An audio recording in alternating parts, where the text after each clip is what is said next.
At the stroke of the midnight hour, when the world sleeps, India will awake to life and freedom. এই বাক্যশাৰীৰ সৈতে ভাৰতৰ ইতিহাস সলনি হৈছিল। কিন্তু সেইদিনা অৰ্থাৎ 15 আগষ্ট 1947 সেই দিনটোত আচলতে কি ঘটিছিল? সেইদিনা সেই মুহূৰ্তত স্বাধীনতাৰ ফিলিংছটো কেনেকুৱা আছিল? নমস্কাৰ, মই মেহেৰুল। আপোনালোক সকলোকে এই ভিডিঅ'টোলৈ স্বাগতম জনাইছোঁ। আজিৰ ভিডিঅ'টোত আমি 1947 চনৰ 15 আগষ্টৰ বিষয়ে কিছু নজনা কথা জানিবলৈ চেষ্টা কৰিম। গতিকে ভিডিঅ'টো সম্পূৰ্ণ চাব, ভাল লাগিলে লাইক কৰিব, শ্বেয়াৰ কৰিব আৰু চেনেলটো ছাবস্ক্ৰাইব কৰিব। বলক ভিডিঅ'টো আৰম্ভ কৰোঁ। প্ৰায় 200 বছৰৰ উপনিৱেশবাদী শাসনৰ অন্তত 1947 চনৰ 15 আগষ্টত উপনিৱেশিকতাৰ শিকলিডাল ছিঙি ভাৰতে এখন নতুন পৃথিৱীৰ দুৱাৰত থিয় দিছিল। 15 আগষ্ট 1947 কেৱল এটা সাম্ৰাজ্যৰ শেষ নাছিল, সেইদিনা এটা অবিশ্বাস্য সপোনৰ আৰম্ভণি হৈছিল। 30 কোটিৰো অধিক মানুহ ভাষা, ধৰ্ম, জাতি আৰু ভৌগোলিক সীমাৰে বিভক্ত এতিয়া এটা ৰাষ্ট্ৰ হোৱাৰ দিশে আগবাঢ়ি আছিল। সংসদ ভৱনত এক নীৰৱতা বিস্তৃত হৈছিল। ভিতৰত কনষ্টিটিউৱেণ্ট এছেম্বলি লোকৰে ভৰি পৰিছিল। জৱাহৰলাল নেহৰু বক্তৃতা দিবলৈ উঠিল। তেওঁ ৰাজনীতিৰে নহয়, কবিতাৰে আৰম্ভ কৰিলে। Long years ago we made a tryst with destiny. এইটো কেৱল এটা বক্তৃতা নাছিল, সেই মুহূৰ্তত এটা সদ্য জন্মগ্ৰহণ কৰা ৰাষ্ট্ৰৰ হৃদস্পন্দন আছিল। বিশ্বত যেতিয়া মধ্যৰাতি থমকি ৰৈছিল, লালকিল্লাৰ ওপৰত প্ৰথমবাৰৰ বাবে তিৰংগা উৰুৱাই দিয়া হৈছিল। সেই মুহূৰ্তটো সকলো অৰ্থত মূল্যৱান আছিল। ব্ৰিটিছ সাম্ৰাজ্যৰ প্ৰতীক ইউনিয়ন জেক আঁতৰাই দিয়া হৈছিল। কিন্তু এই ৰাতিলৈ যোৱা ৰাস্তা সহজ নাছিল। দশকৰ পিছত দশক ভাৰতীয়ই এই স্বাধীনতাৰ বাবে সংগ্ৰাম কৰিছিল। কিছুমানে গান্ধীৰ লবণ সত্যাগ্ৰহত খোজ মিলাইছিল, আন কিছুমানে বন্দীশালত ৰক্ত বিসৰ্জন কৰিছিল। সংগ্ৰামকাৰী হাজাৰ হাজাৰ লোকে এই দিনটো দেখিবলৈ পোৱা নাছিল। স্বাধীনতাৰ মূল্য আছিল বহুত বেছি, যিটো আমি হয়তো কেতিয়াও বুজি নাপাম। স্বাধীনতাৰ ঠিক আগৰ কেইদিনমান দুশ্চিন্তাপূৰ্ণ আছিল। ব্ৰিটিছসকল সঁচাকৈ যাবনে? ভাৰতে অৰাজকতা অবিহনে টিকি থাকিব পাৰিবনে?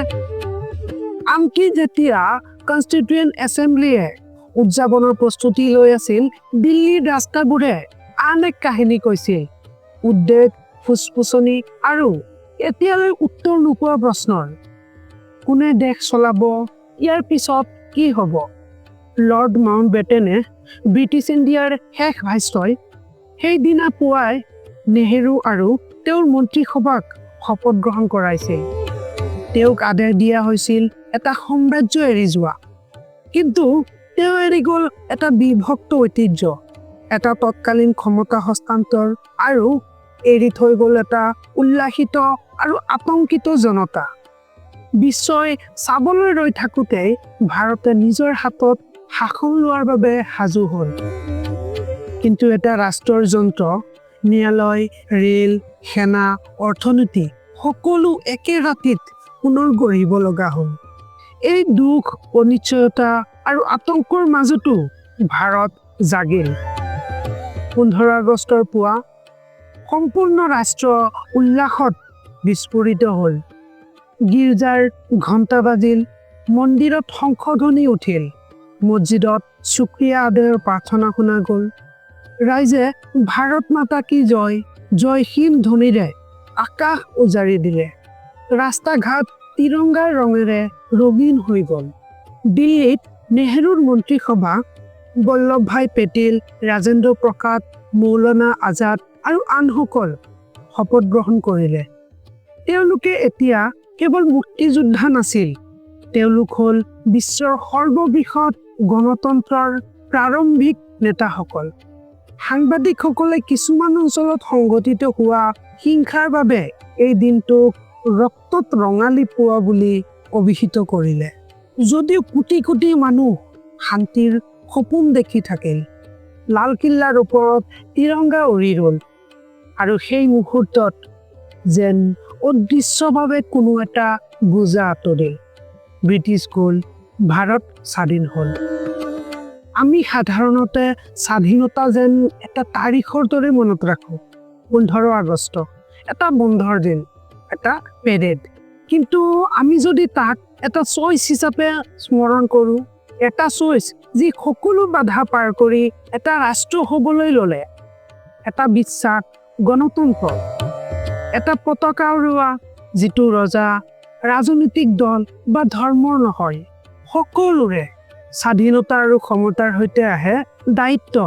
Freedom and power bring responsibility. সেই ৰাতি নেহৰুৱে কৈছিল, আৰু সেই কথা আজিও সঁচা, কেৱল চৰকাৰৰ বাবে নহয়, প্ৰতিজন নাগৰিকৰ বাবে। প্ৰত্যেক বছৰে যেতিয়া পতাকা উঠাই আৰু ৰাষ্ট্ৰীয় সংগীত বজায়, সেইটো কেৱল অতীতৰ কথা নহয়, সেইটো আগন্তুক দিনৰ কথা। সেয়ে পৰৱৰ্তীবাৰৰ বাবে আপুনি যদি শুনে মধ্যৰাতি যেতিয়া, তেন্তে কেৱল সেই বক্তৃতাটো মনত নাৰাখিব, মনত ৰাখিব সেই সাহস, সেই ত্যাগ, সেই বিশ্বাস। আৰু নিজকে সুধিব, আজিৰ দিনত স্বাধীনতাৰ অৰ্থ আপোনাৰ বাবে কি? ভিডিঅ'টো ভাল লাগিলে শ্বেয়াৰ কৰিব, এটা লাইক কৰিব আৰু চেনেলটো ছাবস্ক্ৰাইব কৰিব। ধন্যবাদ। জয় হিন্দ।